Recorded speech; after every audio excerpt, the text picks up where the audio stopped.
What is going down to the spicy and the sourdough squad? Good to have you guys back after the bye week. Jason and I have plenty to talk about, and especially looking forward at what is in store for the 49ers. You already know, state of the franchise. Smash that like button. Let's go.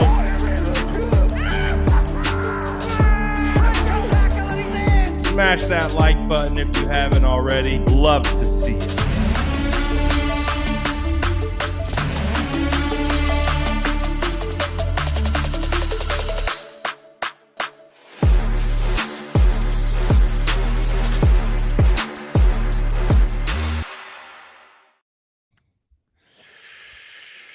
Oh, that was the most perfectly timed bye week. I don't know about you, Jason. I think we both took some time off. How are you feeling after that bye week? Rejuvenated, ready to get back at it. But yeah, I took some time, laid on the couch, watched football all Sunday, laughed at the Cardinals and the Rams and their plights, and then doubled back on Hard Knocks and laughed some more at the Cardinals and just took some time and just chilled out, man. It's pretty cool. I mean, today's just a little bit somber for me, unfortunately, because Kevin Conroy, my Batman that you can see over this shoulder right here in the Funko Pop, unfortunately passed away. So today has just been watching, Batman the animated series. When I'm done, I'll probably play some Arkham games tonight. But yeah, shout out to Conroy. But hey, hold up. Were you on the morning roast this morning? I was. I got roasted this morning with the morning roast. Cooking. Look at my boy. You love to see it, man. Like the guy goes away, comes right back, steps right back into work. Brad leaves for a little while. ESPN's posting my shit now, and everybody's verified. So that's like kind of where the world is like kind of gone. That like the world has gone insane right now because there are everybody but Brad and myself seem to be verified. But the problem is for me, content creation doesn't pay a lot. I don't have $8, guys. I don't know what to do. So I've got like $3. I need 5 more. But bro. So like this was the first time that I legitimately took like a social media detox. Like there was a solid 4 days where I did not open a social media app. Good for you. And as you guys know, like I'm always on social media. I'm always scrolling, like looking, hunting for content or whatever is relevant with the San Francisco 49ers. And so I just took some time away. I come back and what is like sad Niners freaking Alex? sourdough Sam, like Rich Madrid verified. I'm like Rich Madrid called me a bozo and was like, I better wake up with you and having a check mark, man. I was like, not gonna happen, bro. I was like, I'm not doing it. I don't care. The day that Twitter makes me $1 is the day that I'll give a shit about that. I promise you, I don't care about that, bro. Like literally.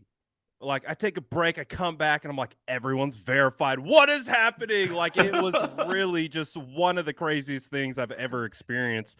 Because like we've seen the thing going on with Elon, and we all seen what's going on with Twitter. Twitter's like feels like the Titanic almost. Like we're like the guys with the violins. Like we're just like this. We're doing our thing. It's been a pleasure. It's been a pleasure to meme with you guys. I'm glad that I got my only viral tweet off right before the demise of Twitter. So I mean that's a good thing. Yeah, dude, you were on what? SportsCenter, ESPN. I mean, you went bang. Yeah, I couldn't believe it these days. And you know what's funny is I kind of needed that because I felt myself not being fun anymore on Twitter and not enjoying the social media experience for whatever reason. And that kind of lifted me back up. It was just like, hey man, at the end of the day, we're still just here to have some damn fun, bro. So that's why, like, I was really excited about that. I don't care. Everybody could look at that and say, like, well, whatever, you're too gassed up about it. Shit, never. I'm not that gassed up. I mean, I am still laughing about that. It was absolutely wild. But aside from the social media craziness that's been going on, it was just nice. It was nice to get away, take a breather. And get ready for the second half run. I'm really excited for what the 49ers have in store, like kind of diving back in and, taking some time away. Chargers are obviously this Sunday Night Football. How are you kind of feeling? Actually, we got a quick little injury update just came through. Jennifer, I don't think this is really much of a surprise. Eric Armstead will be out. Jason Verrett, as we know, is headed to IR with the injury that he suffered, which is absolutely terrible.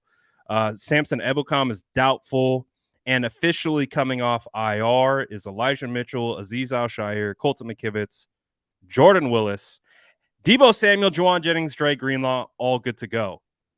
React to that news right there. And I know there's a lot to talk about in that little situation. Well, first of all, I'm still gutted for Jason Verrett. And I did like a quick live when the news came about. And I said, listen, just get rid of football thoughts. I was like, we have to start thinking about the human being and how much that hurts. And I'm absolutely gutted for Jason Verrett. But this team, and the reason that everybody is so excited, not only 49ers fans, but national media has completely flipped again. Here they go. Like, they're so funny. It's like everybody always wants to talk about us flip-flopping, but nobody ever says anything about the national media just completely going from this team's in disarray to the 49ers aren't the team you want to play. Well, the reason that is now all of these reinforcements are back. Like, we're not talking about just like rotational guys.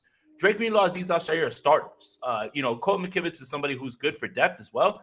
But Elijah Mitchell now at the same time, like, this is all at the right time, because now after the bye week, this is the stretch run to get into the playoffs. And this episode is named is this Niner team playoff bound. And I think that the reason that so many people are excited, are talking about this team this way, is because of all these reinforcements. And Mumbo says Jason needed the $5 as much as I need you in my life. Mumbo, your words are more than enough. But now that I have my $8, I'm gonna go apply. Oh wait, they took it down because Twitter is in a complete dumpster fire at this point. But shout out to you, Mumbo. I appreciate the kind words, man. It made me feel better. Absolutely. And if I said Kinlaw, I misspoke. Kinlaw is definitely not being activated, but the 49ers are getting a ton of guys back. I mean, Aziz Al-Shaair, we haven't really seen him for the majority of the season, and Dre Greenlaw has been phenomenal with when he's been on the field with just Fred Warner. But we've also seen opportunities where we've needed other players to step up, and Aziz has been missed in that regard. So absolutely huge to get him back. Colton McKivitz, I mean, he's been the swing tackle. So getting him back will be great depth. Of course, Jordan Willis, everyone remembers what Jordan Willis did last year in the playoffs against the Green Bay Packers with the tundra turnover and all that good stuff. But it is absolutely unfortunate what happened with Jason Verrett. Jason Verrett, I mean, the first day he was like cleared to fully practice. Revenge game against his team. Leading the freaking cornerbacks in drills. And I think Kyle Shanahan's talking about it. I think he's speaking right now. But I think Niners Nation just tweeted that it was quiet in practice for, what did he say, 3 seconds after, just the sense of just somberness. I think that fell over the whole team. So losing Jason Verrett, again, we haven't seen Jason Verrett since September 12th of 2021. Week 1. But he was such a locker room presence, and that's just gotta hurt those guys, right? Yeah. It's the thing that Jason Verrett, after 2020, had a chance to go sign somewhere else, didn't, came back because he talked about loving being here and the culture, and he wanted to repay the 49ers for taking a chance on him. It just, he's just unlucky, man. I'm gutted for the man. Again, football is one thing. Wanting your team to win is a whole other thing. Having empathy for a human being who is going to have to go through, he's torn both Achilles, both ACLs. It's just brutal, man. I can't imagine. I think what people underestimate is the mental aspect of having to rehab. Yeah. Do it again. Keep going. Do it again. Like, it's hard. And that's why you saw him crying in week 1 when he was off the field. And shout out to the one Rams fan in here. You're very brave. It's really cool that you're here to get cooked by everybody in here in the comments. And if anyone is missing the playoffs, it is the Los Angeles Rams. They are cooked. Absolutely fried. You talked about it too at the kind of beginning of the open. The Cardinals, man. D-Hop yelling at Kyler Murray, like, cooked. What are you looking at? One, like, cooked. They're in trouble. If the Cardinals miss the playoffs, which it looks like they're going to, based on how they're trending, do they finally fire Cliff Kingsbury? Probably. I mean, you signed Kyler Murray to a deal. You're not going to fire the quarterback, even though he's Right. regressed as well too. I mean, Right. he shoulders some of this blame as well. But the Cardinals are fried, man. They just are. I do give the Cardinals props. I do give the Cardinals props for this. They have flipped the narrative of folding later in the year by folding early in the year. I love that for them. I really do. I love that for them. And I think that, when people have a narrative for you, you've got to stomp that out. So instead of folding at the end of the year, you fold early on. I love it. I love it, man. I love that for them. And I love that for the, can I really, like, real quick, just a little rant, mini rant, like no No, cursing or please anything go. like that. Okay. I remember, well, I wish we had a coach like Cliff Kingsbury. I think Kyle Shanahan's cooked. I don't know. I didn't forget. I didn't forget. I did not forget. How dare any of you? How dare any of you? Because Cliff Kingsbury lives in a house that looks like a Bond villain.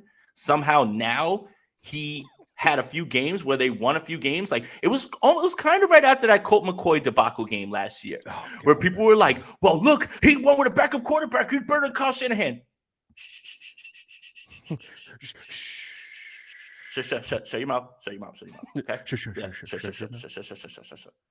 I've seen it. Trust me, I've seen it. Glad that we can stomp that narrative out. I don't think that narrative is going to exist too much more. It kind of feels like Cliff Kingsbury is going to go back to college after this run ends because he just hasn't really. I mean, they've had moments, but like you said, like they've regressed at certain times, and it just doesn't feel like. I don't know. You never know how it plays out, but it does feel like that bird is cooked. The Cardinals are going. That's not the bird to worry about. The bird to worry about in the NFC. And again, we're talking about, do the 49ers have a playoff like push in them? Are they going to be headed that way? It feels like it's all going to boil down to being on the road in Seattle, Thursday night football against Geno Smith, who's cooking, man. They got the best rookie class, bro. They got the best rookie class. They're all performing. Talk a little bit about that. Yeah, time's a flat circle, man. And I said this on my channel, I want to say 3 weeks ago, and there were a bunch of people who were like, Jason, you're tripping. Geno Smith can't continue this, and they're a fluke. They are not a fluke. Think about this. Their draft class, they've got 2 starting tackles, a stud running back, Tariq Woolen, who's a baller, Kobe Bryant, who's like taking the ball away. This is Pete Carroll's magnum opus. And time's a flat circle, and here we are. They are 6-3. The 49ers are chasing, and it's probably going to come down to Thursday night football in Seattle. That place is going to be rocking, and we can just not escape them. We just can't escape them. Also, this is not going to be met probably with the right context, but I want to say it anyway. I'm actually kind of happy that Seattle's good. You know why? It supports my narrative that Russell Wilson is washed. Russell Wilson leaves. Geno Smith steps in. They have a great draft. And all of a sudden, one guy has a stupid catchphrase, and the other guy has a catchphrase that actually works. They wrote me off, and I ain't right back. That guy's winning games. The other guy is doing knee highs on an airplane. Like, I love the fact that we can cook Russell Wilson, and it just solidifies what we've been talking about, that Russell Wilson has been washed for some years, and the Seattle Seahawks have pulled off one of the great trades in the history of the league. All of those picks that they got, and now Denver has to deal with Russell Wilson on his decline. I love that. I love it. It's wild. Like, it's absolutely amazing how it's played out, because I think it's the exact opposite of how we envisioned it in the preseason, and what's come to fruition up until this point is just like, well, that's not how we had it playing out, but it is pretty funny to see that Russ has become a walking meme. He's probably, by his own doing, the cringiest player in the NFL right now, and I don't know if we've ever really seen something like that really occur the way he's been able to amplify that all out. But it has been really interesting to watch. But as we know, we're going to see Deebo Samuel, Christian McCaffrey, Elijah Mitchell, George Kittle, Brandon Ayuk, all in the Kyle Juszczyk. I always forget about Kyle Juszczyk, and shame on me for doing so. But how do you envision this offense, especially with the second half run that they have in front of them, that likely is going to be leaned on for a playoff run. It's great to have this amount of playmakers in depth. I mean, Deebo Samuel, who destroys the Rams, didn't play, and Christian McCaffrey just steps in and destroys the Rams again in 2 out of 3 weeks. Doesn't matter what team he plays for. It doesn't matter who the quarterback is. He's just whipping the Rams' ass. So now you've got guys who now it really isn't. Jimmy Garoppolo said it, and I mean, I know it's a bit of an overused cliche, but pick your poison. Seriously, pick your poison at this point. And what Kyle Juszczyk brings too is something that I think is really underrated in terms of helping base defenses figure out and helping Jimmy Garoppolo figure out what's going on defense, right? You know, you move him in motion, you see a guy go with him, cool, it's man. You know, that helps identify and it takes things off of his plate. What Christian McCaffrey is now given this quarterback is you look 1, 2, 3. Okay, he's not there. Okay, I've got a dynamic weapon that I can get the ball to in a check down and he can make plays. Right now, there's no excuse for this offense to not take off, especially when you look at the opponent that's right in front of them who allow 5.71 yards per carry. They are 31st, I believe, in the league in run defense. On 1st and 10, they surrender the most yards, I believe, running the ball. They lost their nose tackle, right, for the year. Joey Bosa's not going to play. J.C. Jackson's not going to play. And then they cut Jerry Tillery. So they are decimated at the positions that like will help you with run defense, and they still are like moving on from Jerry Tillery. This is just, it's a great set of circumstances for the 49ers offense to get right back on track and start to, because I wrote about this on Niners Nation, shameless plug. I wrote an article saying, well, which unit is going to be more vital for a deep run for the 49ers? And I said it's going to be the offense. If I were to tell you that a team was not going to score an offensive touchdown, would you say that they were going to move on? Well, the 49ers did that against the Green Bay Packers last year. Right. So you can't expect your defense to always be elite, right? You're going to need your offense to pick it up. And I think that right now, with all these circumstances, the only thing holding them back is health. They are in position to do that, and they're peaking at the right time, and they are going to be peaking down the stretch, especially with the remaining schedule being so easy. I mean, I wish we could play the Rams 4 more times, but unfortunately, we've already kicked their ass twice, so they're not going to be able to be played again. But, you know, hey, we'll take it out on the Cardinals 2 more times. So I was like going through the camera roll, looking for content, doing some posts and stuff, and I went to the last year's Vikings game when Deebo Samuel was in the epitome of the wide back. They had Elijah Mitchell lined up in fullback on a goal line touchdown to the left. And it was the lead blocker was Elijah Mitchell. And then Deebo Samuel was in the I formation in the backfield. And it's just like the 49ers creativity, as we know with Kyle Shanahan, with now you add Christian McCaffrey into that mix, you get Elijah back. Of course, he's a good runner in between the tackles, but you can also use him in a bunch of different ways. So I'm really excited. And you touched on it. This Chargers defense from a run perspective is not holding up. I mean, you know, you said it. Joey Bosa's not walking through that door. J.C. Jackson in the passing game, he's not walking through that door. And they've just kind of been dealing with a lot of injuries. So I'm really excited with how this 49ers offense is going to play against these Chargers. And of course, throughout the year. But flip it to the other side with the defense. I mean, Justin Herbert, man, he's got a lot of talent. And Austin Eckler, we know about Austin Eckler. It was reported from Field Yates that Keenan Allen will not go. Tough year for Keenan, one of my personal favorite players, but he just has not been able to be healthy and get on the field this year. And no Mike Williams. Did the 49ers, how do you think the 49ers defense stacks up against that offense? I mean, obviously, Keenan Allen not being there, Mike Williams not being there doesn't put as much stress on the defense. I mean, you'd had DeAndre Carter stepping in, Joshua Palmer, Gerald Everett is somebody that they're going to rely on. I think the key is you have to hold down Austin Eckler, who is very similar when it comes to Christian McCaffrey in terms of the way they get him the ball in space, having him miss guys. The key for the 49ers right now, and it's easy to just look at the personnel and say, well, they got it. But Justin Herbert is a difference maker. And what you have to do is you have to stay disciplined. You have to keep him in the pocket. You can't allow him to pick apart guys down the field when you're trying to cover for 3 and 4 and 5 seconds, because he has arm talent to make throws that certain guys don't. Right? Like, you can say that all day about contain. That's cool. That's usually with the legs. But Justin Herbert, he's a bit mobile, but he can make some throws down the field, intermediate. Every kind of throw that you think that, you know, that a quarterback should make, Justin Herbert can make. So there is, like, this defense shouldn't have to let up, right? They shouldn't have any let up when it comes to this. You should obviously attack this defense as this offense as if everybody was healthy. But Justin Herbert does have magic in his arm to make things happen. So, Joshua Palmer's kind of stepped up. DeAndre Carter is going to be the guy that I'm looking to a little bit more for them to have to slow down. Former Niner, right? Yeah, I believe so.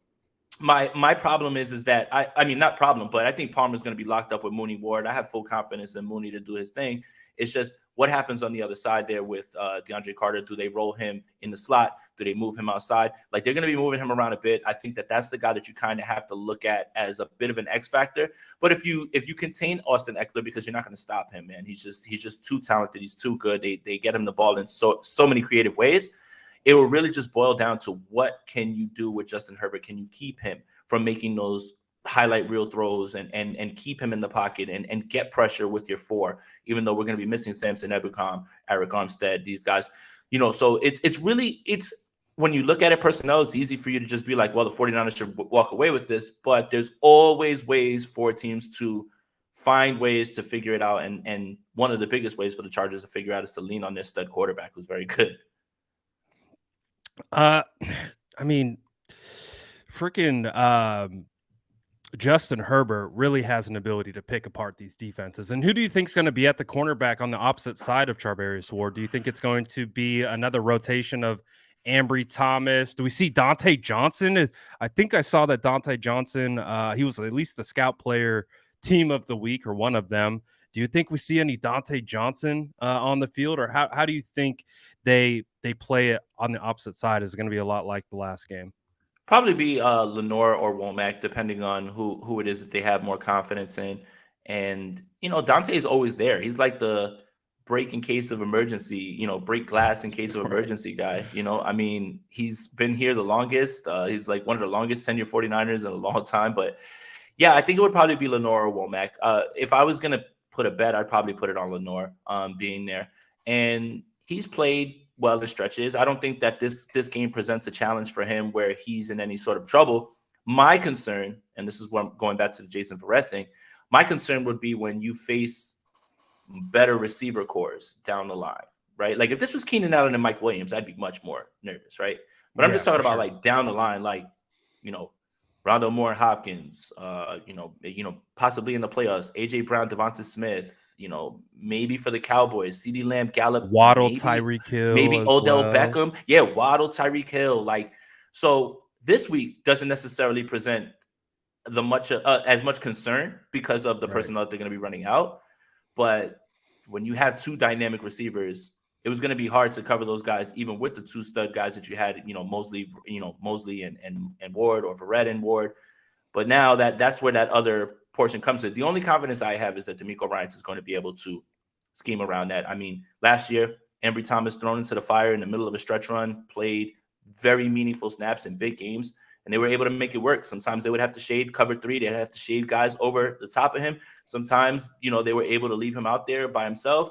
Just depends, and I just trust DeMeco Ryans to be able to do what's right. But if you do have a concern on this defense right now, it's the other cornerback spot. Absolutely. I'm curious to know how you think Jimmy Garoppolo is going to perform with the second half, because I find it wild, because at one point on State of the Franchise, we wouldn't really talk about Jimmy Garoppolo because we had talked about him so much and he was going to be off the team and all that kind of stuff. And here we are at the halfway point. Jimmy Garoppolo played one of the, I don't know, was that one of the better games he had played against the Rams? Like, as a 49er, just the kind of cohesive nature in which he played, and sitting in the pocket, finding his reads, doing all that type of stuff. How do you think Jimmy's going to play the rest of the year? Do you think he's going to continue to elevate, especially with all the weapons coming back? I just think that this offense is designed now to make things as easy as possible for Jimmy Garoppolo. And that's not a knock on Jimmy Garoppolo. I think that most teams would like to do that for their quarterback. Some you would have to do it less for others, right? Obviously the elite tier guys, you don't want to have to do that. But yeah, I think that right now it's not a stretch to say that this stretch of football from Jimmy Garoppolo has been very good. And that's okay to say. That's it. It's been very good. I mean, that's it. I mean, again, I hate to sound like a broken record. You don't have to change your thought process on Jimmy Garoppolo. You don't have to say that he's top 10. You don't have to say that he's this or that. you can say when he plays well that he's playing well. He's playing well right now. He had a very good game against the Rams. And I do think what Christian McCaffrey brings is something to alleviate that pressure from him. Because, again, when the offensive line is blocking that way and Jimmy Garoppolo can go 1, 2, 3, okay, down here, like that is something that we haven't seen all the way. And as of right now, Jimmy Garoppolo just needs to be the point guard as he's been. Be the point guard. Get the ball to these guys. Get them to him in the right spot. I'm talking about like on a slant. When you get it to Ayuk, get it to him in front of him so he can catch and run. Same thing with Debo, right? Like get the ball on time to the guys. And I think that's really where we're at. I mean, I don't think the game plan is necessarily going to change. I mean, if you're hoping that Jimmy Garoppolo will turn into something that he's never been, I think that's the wrong thought process. But there's nothing wrong with playing to his strengths. And I think that that's kind of what we're seeing with our Prince in Chicago, Justin Fields. It's like when you kind of turn things over to their strengths, notice how funny it is that people play well. That was one of the biggest takeaways of going on my social media detox is I came back and all of a sudden everyone loved Justin Fields. Yeah. Like what a change a couple days makes, or one game, like because I think they were talking about at the beginning of the year, Mike Martz crucified Justin Fields. And he walked it straight back this week, straight back. So I think bringing it back to Jimmy Garoppolo, as long as he continued to make the decision-making process more fluid, I think that's what we're looking for. We're not looking for like this jump in arm strength or things like that. We're just the ability to see the underneath defenders. You know, Jalen Ramsey almost got him twice against the Rams. But other than that, he did a really good job of finding the open receiver, fitting it into the soft zones and things like that. So that's what we're looking for, right? We're just looking for Jimmy Garoppolo to play the offense in which Kyle's schemed up and drawing up, because there are guys that are going to be open. It's just going to be on him to hit the open receivers. Yeah, and just make the right decision and put the ball. I think completions aren't created equal. And what I mean by that is you can get a completion, but if you throw it at Brandon Ayuk's knee and he grabs it and it slows him down and then he gets tackled, it's a completion. But if you put that thing out here in front of him and he gets his hands on it, then he can start to weave his way through the defense. So it's going to be about ball placement more than anything. Completion percentage isn't the way to evaluate quarterbacks. Completions are not created equal. You can throw a completion 4 feet over somebody's head, but if they jump up and catch it, it counts as a completion. But that's not exactly accurate. Like, that's not an accurate throw. So what Jimmy needs to do is be the point guard, but also make sure he's leading guys into the spaces for where these things are designed. And I think obviously that's the crutch of what Kyle Shanahan wants to do with Jimmy Garoppolo in the center. Absolutely. I mean, I'm really excited because we look at the schedule. It's Chargers, Cardinals, Saints, Dolphins, Bucks, that Seattle game that we already talked about, Washington, crazy stuff going on over there. The Raiders, I'm not going to lie, I love seeing the Raiders just absolutely dysfunctional at this point. And Did you see that one stat about them? No, what was it? They have 3 losses this year in which they held 17-point leads. And I think that's the most in NFL history, and there's still games to be played. Sorry, keep going. Well, we also got Wanda coming in saying, yo, Jason and Brad, I've been losing sleep. When can you do a show to break down what the F we will do at the corner? I mean, we could do it right now, Wanda. Yeah. We already kind of talked about it. Jason already spoke on it. But it really does feel like it's going to be Ambry Thomas, Diamador Lenore. Are there any free agents? I mean, the trade deadline's over. Like AJ Boye's out there. Sidney Jones. Is he? Has he been a free agent all year? Mm-hmm. AJ Boye, Sidney Jones. Those are some of the names that are out there. I wouldn't doubt that the 49ers bring in a veteran, just for some sort of relief. You know how Kyle loves his vets. I mean, shit, we watched Josh Norman play for Josh Norman. Yeah, no. Make sure you, Kyle, I know you're watching, Kyle, look at me. Look at my eyes. Lose his number. Do not call him back. But yeah, they'll probably bring in a vet, but I do think that they're comfortable with what they have. I mean, you saw what happened in Atlanta with, Womack and Lenore getting in there, in and out. I think, again, a lot of this, the success that's going forward is going to have to be on DeMeco Ryans tailoring his game plan to the personnel. Like, again, first week that Ambry Thomas played last year was against a trio, T. Higgins, Tyler Boyd, Jamar Chase. he had some struggles down the stretch, but for large parts of that game, with what D'Amico was running in terms of shading somebody over the top, not leaving him out on the island against these guys, that's what it's going to come down to. So I think it's really the onus is going to be more on D'Amico to tailor the game plan to the personnel and make sure that he doesn't put guys in position where they can get cooked. And I think that D'Amico is going to do that, especially if the 49ers are able to generate pressure and they get everybody back. Do you think D'Amico's going to continue playing Jimmy Ward in the slot and keep Deshaun Gibson and Talanoa on the back end? Because it felt like, based on what the Rams did, they were able to get Deshaun Gibson in like one-on-one matchups, and then they took advantage of it. Do you think they're still going to try to roll that out? Because it doesn't sound like Jimmy Ward was too thrilled about it. I think I saw a tweet. I think it was Grant Cohn who tweeted about the way that they're playing Jimmy is losing him money. And Kowalski quote tweeted is like, "This is the one time I'm ever going to agree with you." Do you kind of like see what they're talking about? Like, do you think Jimmy Ward's being played out of position and it's actually kind of a detriment to him, even though he's filling a hole left by the injuries, to the cornerback position? So Jimmy Ward's a team player. He's going to do whatever the team asks him. And clearly he's not comfortable doing this. The business side of this part is Jimmy Ward wants to get paid. And when you go to the negotiating table, they pull up two things: your stats and your tape. And now your tape has you playing a spot that you want to be. He wants to be paid as the top 5, top 10 safety. Well, you played nickel corner all year. And I think this is the worst part about Jason Verrett's thing, aside from his own personal struggles in terms of like what he's going to have to go through. I'm just talking about football sense. Is I do think that if Jason Verrett was healthy and able to contribute, he starts on the other side. You bring Lenore back in, who's actually playing very well in the slot, and then you move Jimmy back up to free safety. That would have been the luxury. Now I don't think that luxury is there for them at this point. I don't know what happened with Samuel Womack. I'm not going to speculate. I'm not going to make anything up. But he was looking so good in camp, looking so good, and then all of a sudden, like a certified starter, like in training camp and preseason, we're like, oh hell yeah, we got a 5th round gem again, and now he's nowhere to be seen. And then they're like, no, Lenore's back in there, and then credit Lenore. Lenore was waiting for his moment, right? Stayed healthy, he stayed ready, and he played well. So it's that's the part, right? How against certain personnel you're going to be able to be in base, right? You're not going to need a nickel. You're going to be able to roll your three linebackers out there healthy, right? But the teams that want to spread you out, the teams that have, very good receiving cores, you're not going to be able to be in base. You're going to have to be in nickel situations. You're going to have to roll out that nickel corner. So that's the part that I feel is the worst part of this whole Jason Verrett thing, is because I was looking forward to Jimmy Ward just going right back to his spot and being able to collect his check again. Jimmy Ward's going to do what's best for the team. He's going to do what he's asked because he's not that type of guy.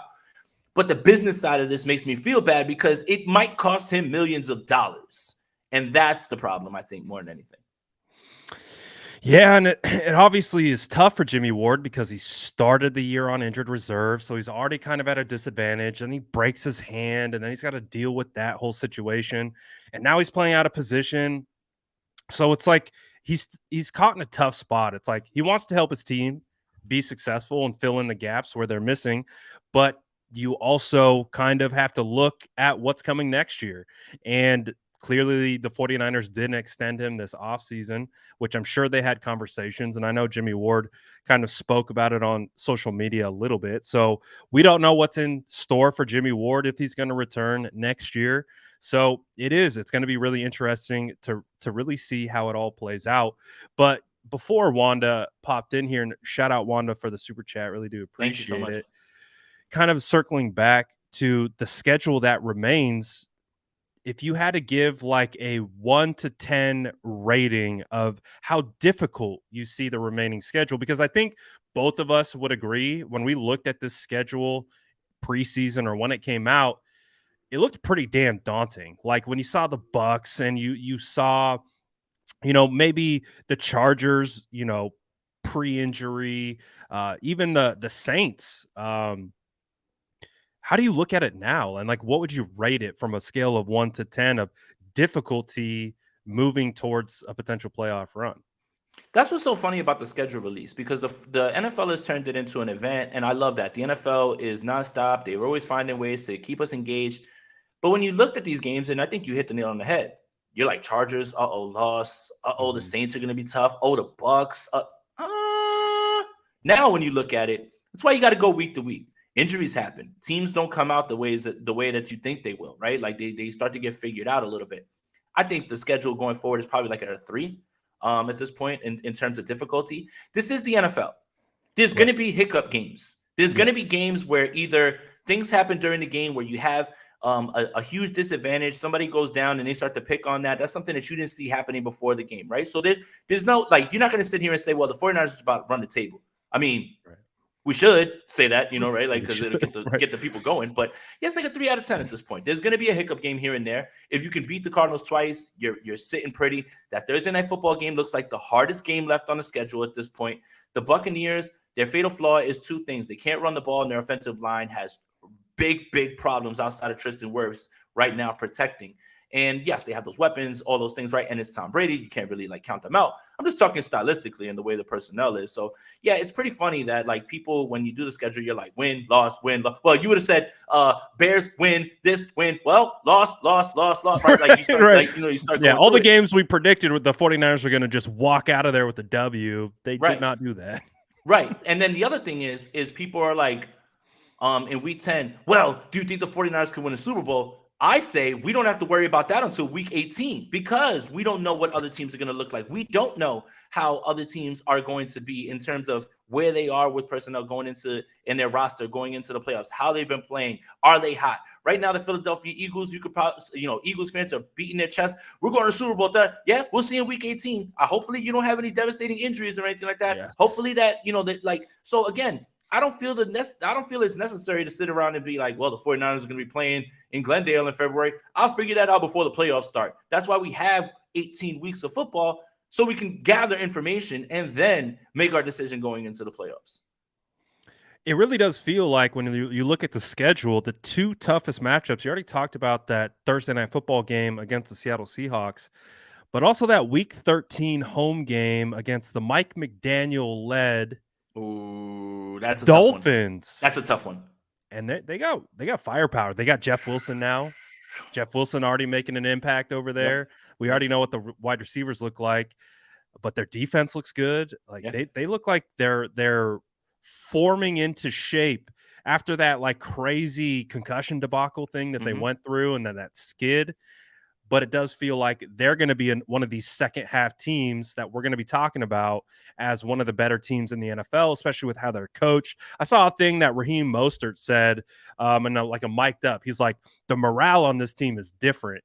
And he's coming from the San Francisco 49ers, where we talk about them as having phenomenal locker room morale and camaraderie and all that type of stuff. And you got Mostert over there talking about, this is different type of morale over here. They feel like that's going to be a tough game that week 13, even though it's at home. It's like 49ers West versus 49ers Southeast. Like it's going to be wild. Dude, you hit the nail on the head. I am having a tough time figuring out whose revenge game is it. Is it Mike McDaniel, Mostert, Wilson, Sherfield, Craycraft? Like which of these guys is going to get revenge? See, but you know what's the part that is really cool? First of all, love Mike McDaniel. Love what he did you see that he was mic'd up against the Bears and Justin Fields is running and he yells at him, hey, stop it. He's yelling at Justin Fields. Like quit running around. And then they asked him at the press conference and he was like, I told him to stop it. And he was like, he didn't accept the coaching and he didn't listen. He was like, I'm tired. Like that's the type of thing, right? But you see, here's the thing. Everybody's going to be pointing to, and some people have, Mike McDaniel he's a real genius behind the offense. Well, scheme only really works when you have the personnel fast enough to execute it. Waddle's a burner. Hill's a burner. Mostert's a burner. Wilson knows the offense in and out, right? So it's not – it is a scheme, but personnel and your roster can only execute the scheme to this level if you have guys that are this fast. So, yeah, and then I'm dreading that week. I really am, just because if the Miami Dolphins do find a way to beat the San Francisco 49ers, the talk – all week will be Mike McDaniel is the reason.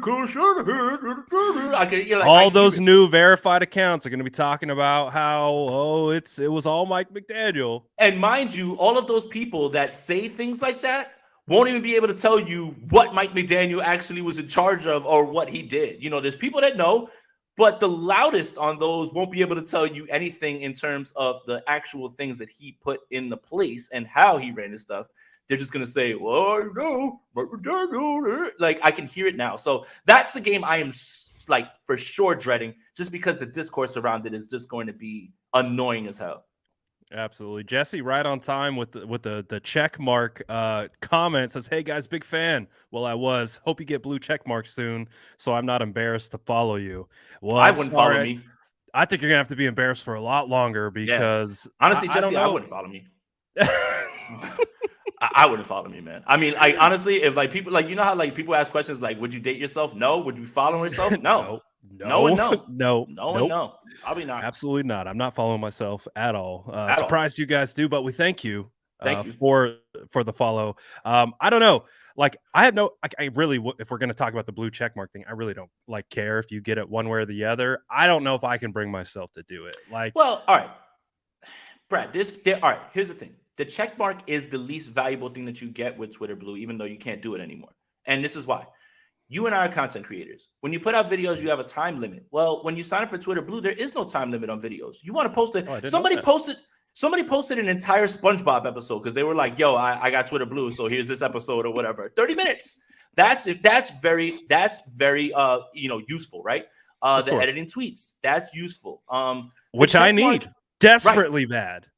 And the check mark is the least valuable thing. It really is, man. It really is. So there are advantages to it. And also, I'm not going to knock anybody who does it, man. Good for you, Yeah, man. of Like, course. whatever. I don't care, man. We're Like, just whatever. joking at this point. Yeah, yeah. Of course, we're just kidding or whatever. But yeah, like, whatever. If that's what you want to do, go for it, man. But I do think there are advantages to it. It's just the reason that I stayed away from it was I need to see this play out. And sure enough, last night while I'm up at 1 o'clock in the morning messing around on my phone, it's gone. And then this morning they make an announcement. Yeah, it's gone because Jesus Christ is tweeting at God, who are both verified. Aaron Hernandez is back. OJ Simpson's verified. How did you not see any of this coming, man? Like, seriously, Aaron Hernandez is verified on Twitter, and he's arguing with OJ Simpson. Like, this was all, and you know who could have seen this coming? Ray Charles. So, again, that's why I didn't want to jump right into it because you had to see how it was going to play out. And obviously, all this stuff is happening, and this is all trial and error. So, no need to get all crazy and jump right in. If you did, cool. I'm good or whatever. That's fine. But like, nah, like I'm straight right now. I'm good. First of all, if they do bury my tweets at this point, probably the best thing for me, so I can have people stop yelling at me in my damn comments, and I can stop arguing with people online, man. Like honestly, I could use not having people see my shit and call me a bozo for no reason. Like I'm good on that. So yeah. Like we all need a break from the Twitter because we make fun of it all the time just because 49ers Twitter is a wonderfully disgusting place to be. Like it has its moments where it's great and it has its moments where it's like, what the heck are we doing here? Right. But again, like the whole just the Twitter thing is just going out of control at this point. Yeah. Shout out Elon for whatever the hell he's doing. Where are we going after Twitter dips? Are we going back to AOL? What was your AOL screen name, Brad? Oh gosh, I don't even remember. That was what. God, I was like middle school when that was, but that was a legendary time, dude. Oh yeah, the AOL AIM. Bring back MySpace. Yeah. We're going back to MySpace. Bet. You're definitely in my top 8. And if you want to be in my top 8. If you want to be in my top 8, you got to send me $8. You know, I think the best part about AIM was the away messages. About to take a shower, hit the number if you got it or whatever. Like that, like we're going all the way back. Oh my gosh, I haven't thought about AIM in so long. But I will say this. My MySpace stayed with the bangers on it. That was one of my favorite things. You had music on yours too, right? Yeah, I put music all over it. I'd had the bangers on there. Yep. I love that. That was the best Yeah. part. Bring back MySpace. Come on. Right. But there's got to be something to break because Twitter is going down quick. Discord probably. And we'll probably just have to pull up and make a Discord. Hey, YouTube's going to be killing it. They're already killing it. They're going to continue to kill it. This is quickly turning into a social media conversation. Yeah. But Facebook laid off like 11,000 employees. Like, I don't know about IG, Facebook, or Twitter, but hey, follow us on YouTube. Make sure you sub to both channels. Yeah, smash that like button because we'll be here for a long time. So, but anyways, I think who will be here for a long time should be Kyle Shanahan with how this rest of the year has to go. Because I don't know. I got to be honest with you, Jason. When they were kind of losing a little bit, there was I think it was like that week 3 game. I felt a little like, is it are we making that breaking point where it's like, if this team just goes off the rails, do they make a switch? Like, because you know how the fans get. It was fire, fire, fire, fire, Yeah. and it forced me to like actually like think about it. I'm like, well, if it does go off the rails year 6 and they have all this talent, I don't know. It feels like he got it back on track. I think the Christian McCaffrey trade is again signaling that if they're all in right now, he's going to be here for a while, don't you think? I think so. But I want to say something about that time period. Kyle Shanahan is not above criticism at all. I think the whole fire, fire, fire thing was too much. Like at this point, like at that point, right? Just because whether you believe it's like a holdover from last year's like fire Kyle Shanahan thing. Thank you. It's you have at least this sample size of last year of him figuring it out. So you should at least give him the benefit of the doubt this time, right? Doing this. The one part that I'll say is this. If you feel that way about fire Kyle Shanahan and you probably didn't want him here, to begin with, or you have like this, just like this anger towards him, and that's fine. You can think whatever you want. I really got a little bit more upset with the whole fire DeMeco Ryans. Well, DeMeco Ryans isn't going to be a head coach next year. Dude, it was 2 weeks. Look, I understand. We're passionate. We run on emotion. We tweet during the game when emotions are hot. But you have to be able to scale that back in the face of logic and be able to calm yourself down. This is something I try to tell myself, and this is why I don't tweet during games as much at all. Like, I don't want to say anything anymore. This is why there's a whole account called Old Takes Exposed for reasons like this. Fire DeMeco Ryans. Fire DeMeco Ryans. DeMeco Ryans in the second half pitches like basically a shutout against the Los Angeles Rams. Oh, wait. Oh, DeMeco's back. That's the thing. You have to wait. Let things play out. There's going to be stretches. This is the NFL where you're struggling a bit. Teams are doing things that you're not exactly prepared for. DeMeco Ryans is in his second year as a defensive coordinator. Second year. So I'm pretty sure whatever jobs, anybody has held, you weren't the best at it in 2 years. You still had growing to do. You still have growing to do and everything. So it's just the reactionary stuff, right? It's fine. He deserves criticism. I've criticized him. I've criticized him for not holding players accountable the way that he holds other players accountable. One guy fumbles, you're in a doghouse. One guy fumbles, get back out there. I don't like that portion. I would like it to be, if it's going to be that message, it should be 1 through 52. But if it's not going to be like that, it can't be one person and not the other. But fire, fire, fire, chill out. At least you have last year of them fixing it, right?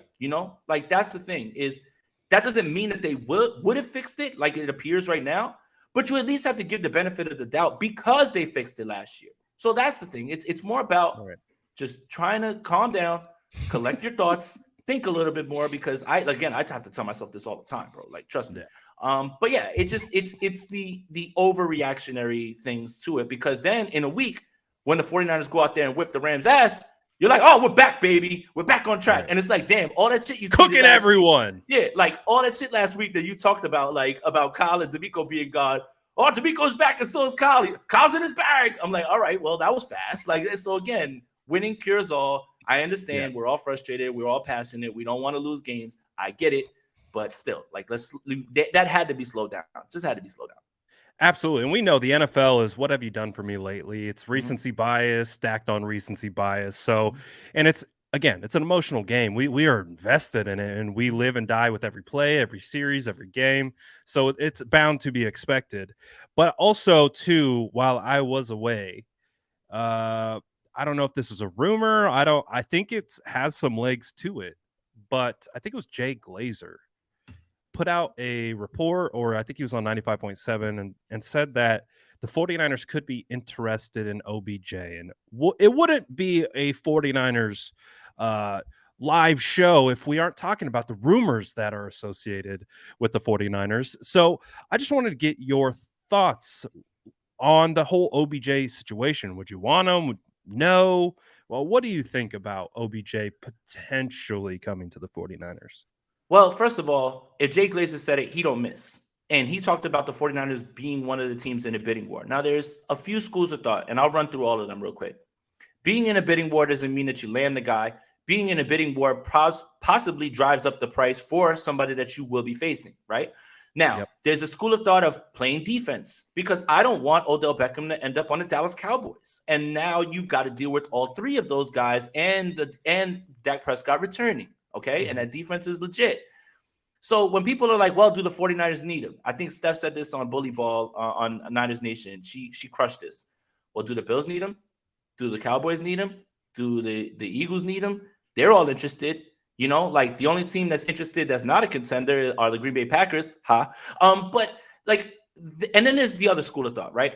You bring in Odell Beckham, and who's the person that would stand to lose snaps? I don't think it's Deebo Samuel. I actually think it's Brandon Ayuk. And I think that's more detrimental just because of the roles that they play. The way that Brandon Ayuk has been developing this year, I don't want to slow that down for anybody. But then here's the flip side to that. You are one injury away from having to play Ray McCloud a lot or Juwan Jennings a lot.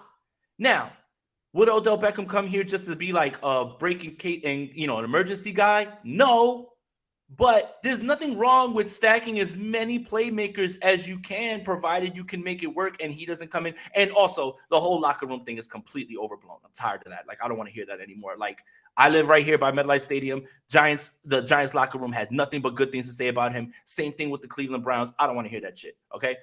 But you are one wide receiver injury away from having Ray McCloud play substantial snaps.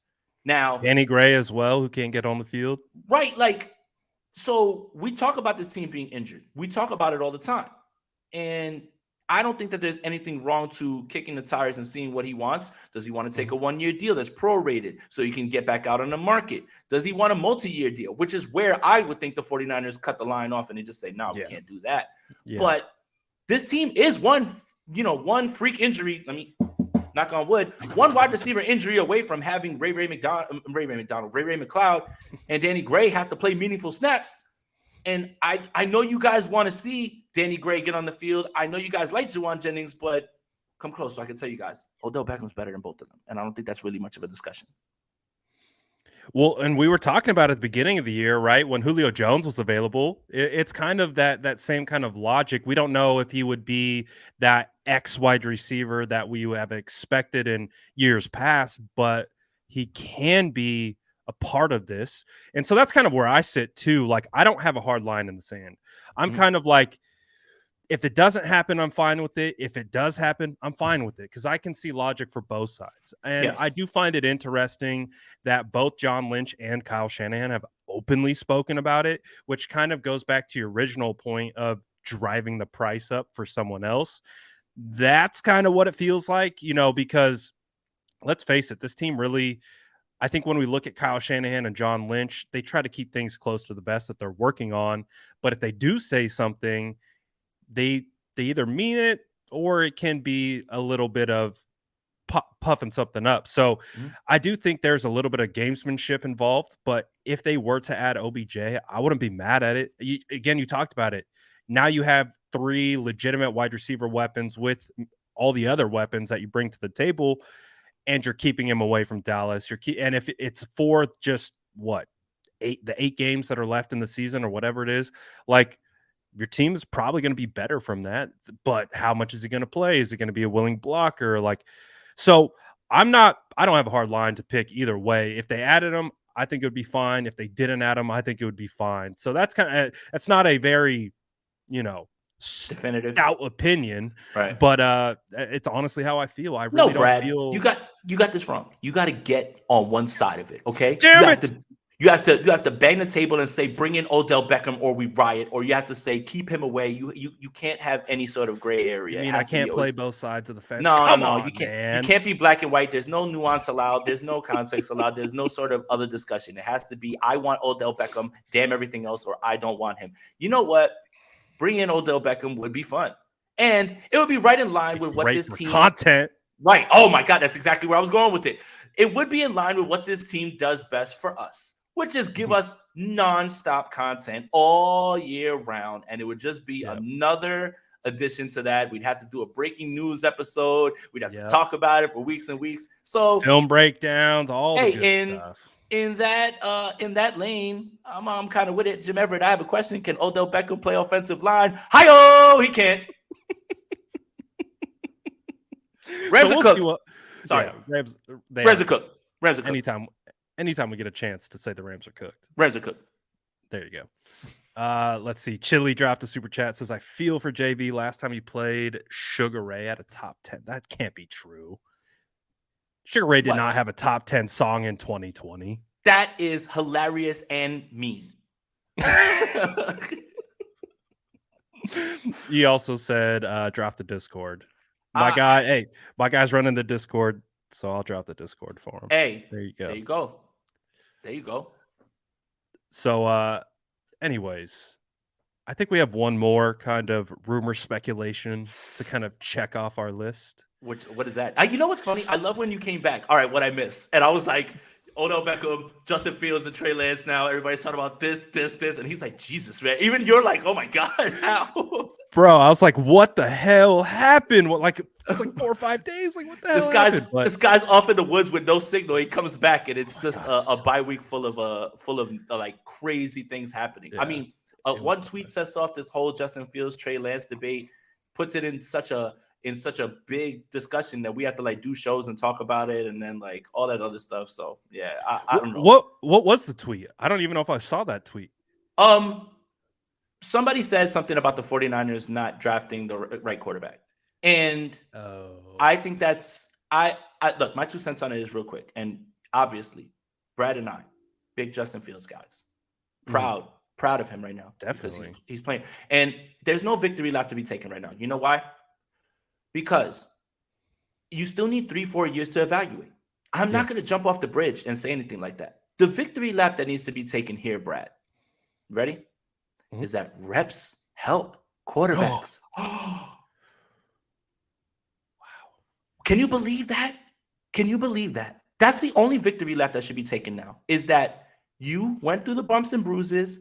You've got this stretch run that he's had right now of like 5-6 games where he's kicked up and he looks more comfortable. How did he look more comfortable, Brad? He's been playing football. So I think the people that should take victory laps are the people who wanted to see Trey Lance from the jump. And I think that's where 49er fans kind of get a little frustrated, is because you're starting to see improvement from him. You're starting to see improvement from Trevor Lawrence. And yet we're going to be going into year 3 and we still are just hoping that Trey's going to hit that potential. We're all optimistic that he will. Right. But these franchises now have a grasp on where they're going now at this point. And I think that's what's frustrating for 49ers fans. Yeah, because we want to see Trey Lance. That's what it's all been about. But, we haven't gotten that opportunity. But I also did see something where Trey's not in a walking boot anymore. Mm-hmm. He's not using crutches. I know Kyle Shanahan already spoke about this and, put the kibosh on any type of speculation that Trey Lance returns. But it is a talking point. Of course, people are talking about it. What do you think? Do you think if Trey Lance is healthy, they suit him up potentially? Is it a kind of break glass in case of emergency? I'm not sure how the IR designation works. I don't know if he's like on the IR for good. And because I think it's the 4-week window or something like that, whatever, there's probably some red tape in there, but he might be on IR for so long that he's just automatically on IR for the rest of the year. I don't know what that's about, but yeah, there is no more season-ending IR, so that's something that's been taken away. That's something that I had to go through and look at as well. I think there's a few things.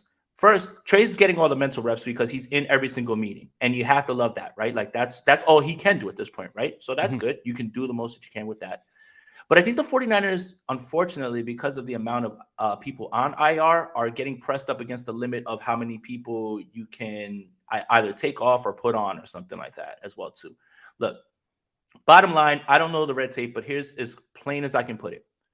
If Trey Lance is available, can at least somewhat move, things like that, he should be the backup because I don't want to see Brock Purdy play if, God forbid, something happens to Jimmy Garoppolo.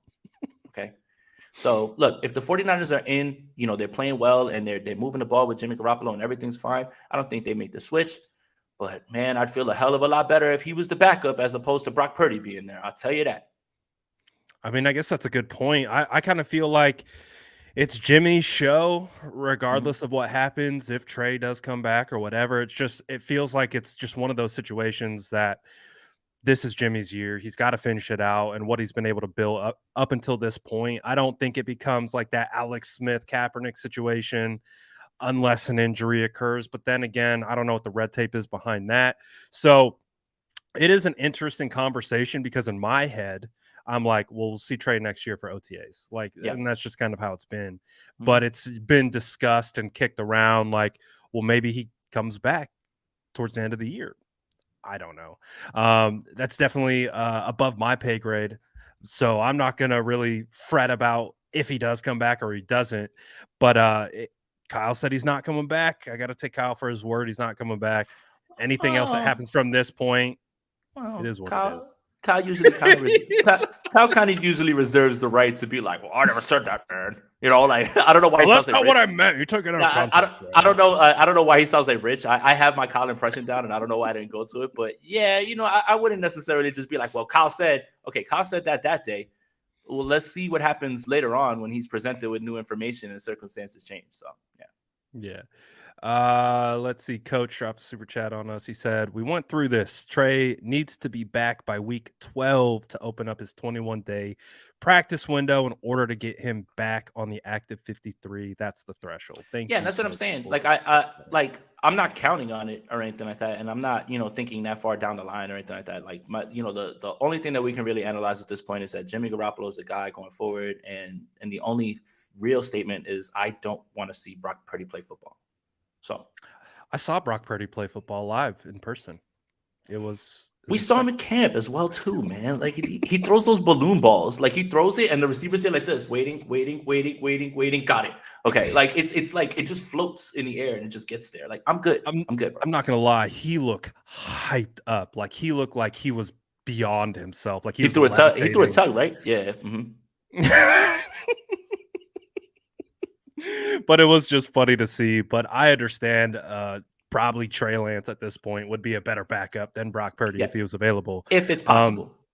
If it's possible. Again, more hypotheticals, probably a conversation that we will be having in a couple weeks. So, hey, a little bit of a teaser for that future conversation. Mm-hmm. But to kind of wrap up state of the franchise, just, quickly, what is your overall, halfway point? What is this team to you? 11 wins is right in front of you. And you have a chance with health. You find a way to get Eric Armstead going. You have a chance with health to be that team that nobody wants to play. And, when you look around the NFC, I don't believe in the Minnesota Vikings. And I don't believe in certain teams. And if you watch Thursday Night Football with the Philadelphia Eagles against the Houston Texans, Jordan Davis is out. And that run defense can be had. So, again, all of this that we're talking about, it would be stupid of me to make any bold proclamations in terms of where they'll end up in the playoffs. I will make that distinction when we get to week 18 and the season is done. But it's all right there in front of the 49ers. And as always, hinges on health. Always health. Yes. That's it.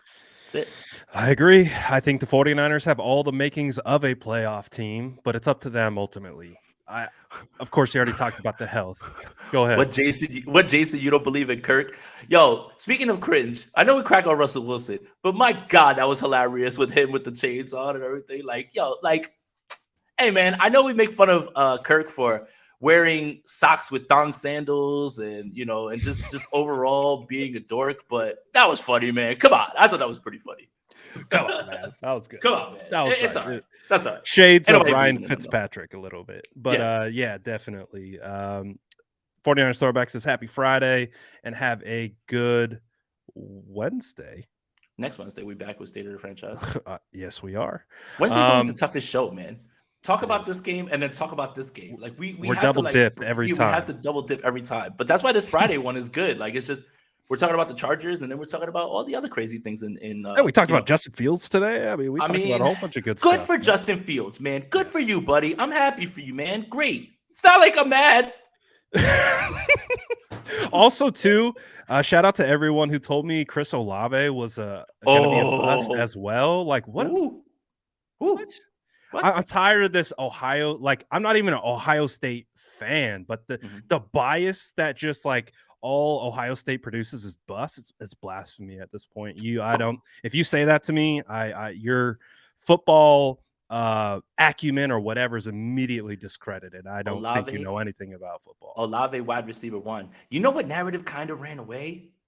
Remember when everybody wanted Christian Watson? Not looking good so far. Not looking good so far. No, it's not. It's not, man. And the Packers need some wide receivers to step up. Romeo Dobbs has looked better. He's hurt Coming out too. of Nevada. He's hurt. Yeah, they're having Packers are having the NFC is having a hell of a time. Not any team not named the Philadelphia Eagles, right? Like that's really what it comes down to. The Philadelphia Eagles are the healthiest team. They had something that I have never seen from the 49ers, something that I want for 49ers fans. They had an injury report with no injury designations going into a game. None. And Tart was actually on Vish's channel, and he talked about the difference. I implore everybody who hasn't seen it to go watch on his channel. He talked about the differences between the two camps and how the Eagles actually practice different and help them recover a little bit more. I implore you guys to check that out. Shout out to Vish. I did. I checked that out because I wanted to see, and it was a great interview by Vish. And I think I don't want to give it away. Go check it out on Vish's channel. But it was about practice styles, right? And we've heard that before in the past. So take it for what it's worth. It's coming from straight from a player who's been in the system for a long time. Gets another new, fresh perspective from a team that is like one of the healthiest teams in football right now. So pretty interesting to see. But I'm really excited about the 49ers moving forward. We have a new super chat from Corey Soto. Says, just tuned in, but I'm excited just to see these IG posts Lance is posting of him out of the boot and walking around. Again, sounds like the ankle's getting healed.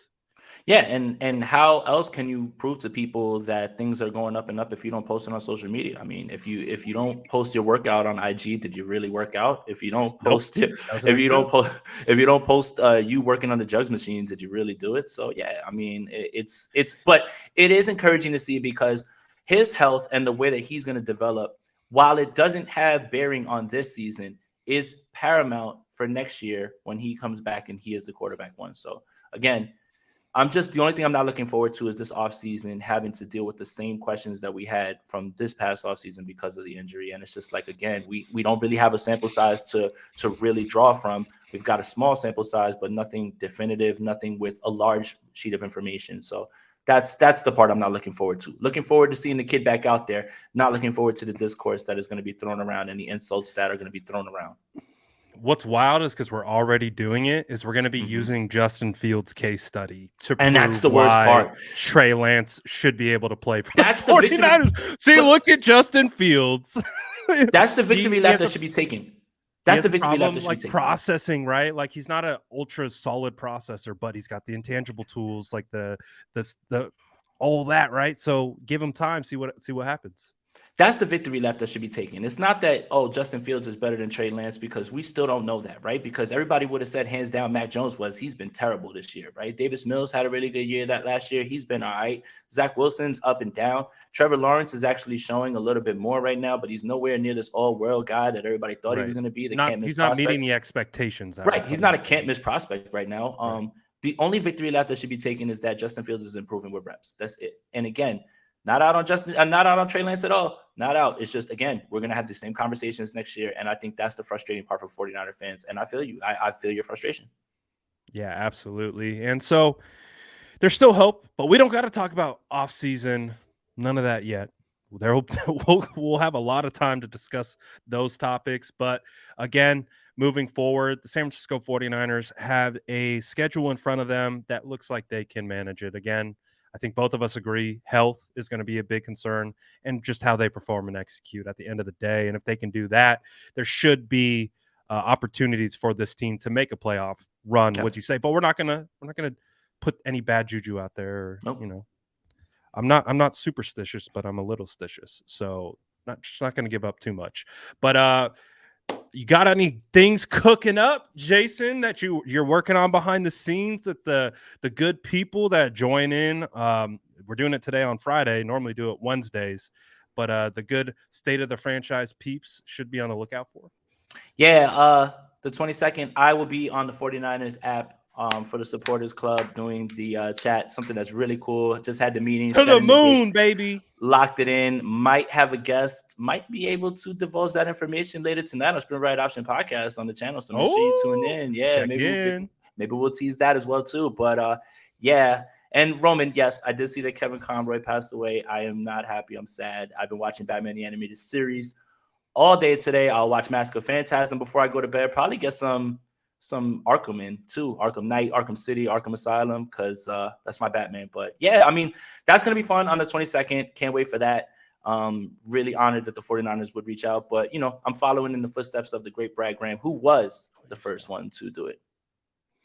Bro, I'm just happy that the 49ers have reached out, because you work your ass off doing this content stuff. And the fact that they're able to be like, look at what Jason's doing. He deserves to be able to use our platform to be able to reach more 49er fans. Absolutely. They kind of put me on warning. They were like, yo, also, no crazy talk, no negativity. I was like, hey, not me. I was like, not me. Not me. Me? What? Me? Nah.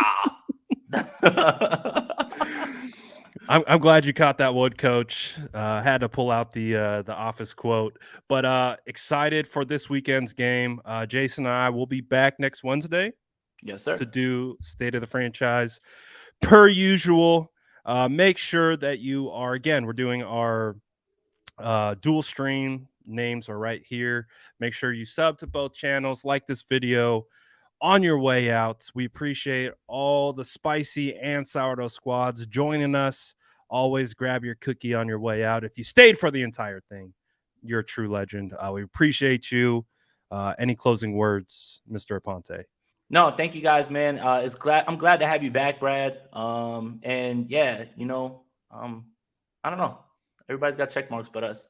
Kind of makes me feel like I'm not gonna lie, man. I see people in my comments and they're like, got a check mark, and I'm like, 300 followers. How on earth? And then I'm like, oh yeah. I was like, what the hell? I'm like, you know what's funny? All right, real quick. You know, join Niners Nation, and I'm like, oh wow, so many of the Niners Nation people are you know, they're verified. I was like, now's my shot, dude. I applied, and like 2 minutes later, they were like rejected. I was like, crap, man. They're like, thank you for your submission.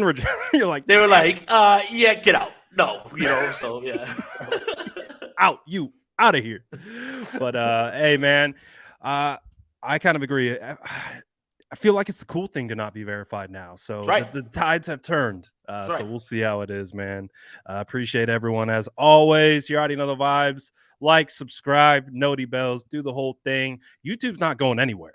We'll say that. We don't know what's in the future for Twitter, Facebook, IG, but we do know YouTube is here to stay. So make sure you sub, and we'll continue to bring content as usual. Appreciate you guys. We're out of here. Peace.